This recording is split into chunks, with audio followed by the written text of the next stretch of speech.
کی ڈھیر مثال ایسی ہے جیسے راکھ کا ایک ڈھیر ہو اور تیز ہوا چلے، آندھی آئے اور اس کے کاندھوں پر سوار ہو کر یہ سارے راکھ کے ریزے یہ اڑ جائے اور کچھ بھی باقی نہ بچے۔ اسی طرح سے بغیر ایمان کی صحت کے لوگوں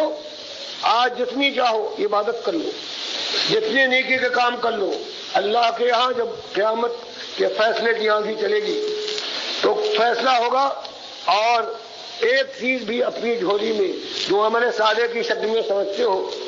یہ باقی نہ رہے گی اور پھر جہنم کی وہ آگ ہے کہ جھلسا جھلسا دے گی۔ یہ ایک بات آپ کے سامنے اور ساری دنیا کے سامنے لانا ہے، اور صرف لانے ہی نہیں بلکہ ان خراب خانوں کے اندر جہاں پر ایمان کی کہیں آواز نہیں ہے، ہر طرف کفر شرک کی لعنت راج کر رہی ہے، اللہ کو مغلظات گالیاں سنائی جاتی ہیں، نبی کا انکار ہے صلی اللہ علیہ وسلم، اور کتاب کو پسے پشی ڈال بلکہ اس پر سے اعتماد اٹھ گیا ہے کہ اس کتاب میں تو یہ ہے کہ وَأَنْتُمُ الْأَعْلَوْنَ إِن كُنتُم مُؤْمِنِينَ کہ عزت دیں گے ہم، دلیل کیسے؟ تو آج قرآن کے اوپر سے آج امت کی اکثریت کا اعتماد اٹھ گیا ہے، اس اعتماد کو بحال کیجیے کہ اللہ کی بات بالکل صحیح۔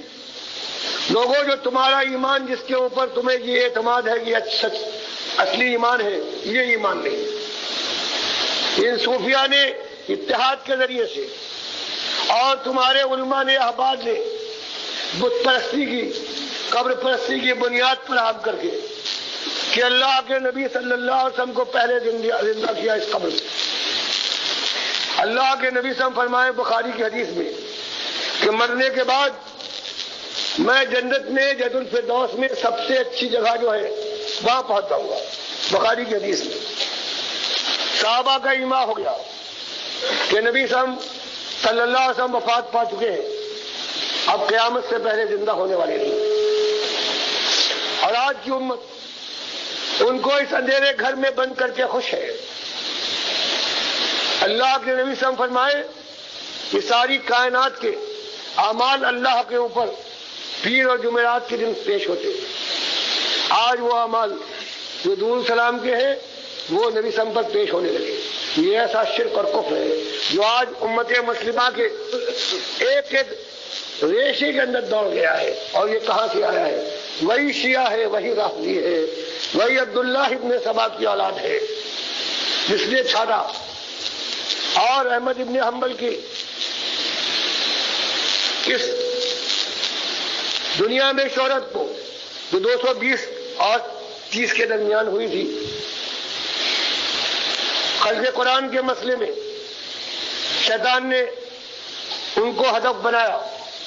اور ان پر وہی وار کیا کہ جب نبی صاحب کی میت مبارکہ پڑی ہوئی تھی جو اس نے عمر بن خطاب رضی اللہ تعالیٰ عنہ پر وار کیا، لیکن ابو بکر صدیق رضی اللہ تعالیٰ عنہ کی مداخلت سے شیطان کا وار کاری نہ ہو سکا، اور 200 سال تک امت کے اندر قبر پرستی کی لعنت نہیں آئی۔ لیکن 220 کا یہ ہیرو جس کی مسند پڑھنے کے بعد معلوم ہوتا ہے کہ خالص شیعت کا پرچارک تھا، حضرت ابو بکر کو کہہ دیا نہیں، نبی صاحب نے ان کو بھیجا ضرور تھا امیر بنا کر 9 ہجری میں، لیکن معذور کر دیا علی رضی اللہ عنہ۔ جو کہتا ہے کہ شیعوں کا عقیدہ بالکل صحیح ہے، عثمان رضی اللہ تعالیٰ عنہ نے قرآن کے اندر اس کی ترتیب میں تصرف فرمایا ہے۔ جو کہتا ہے حباب کی کتے حضرت عائشہ پر بھوگ رہے تھے، یعنی وہ غلطی پر تھی، اور علی رضی اللہ تعالیٰ عنہ یہ صحیح تھے۔ جو ابھی آیا ہے کہ بریدہ اسلمی رضی اللہ تعالیٰ عنہ کو ہدف بنانے کے بعد کہا، ان کے بیٹے بیان کرتے ہیں کہ میں اور میرا باپ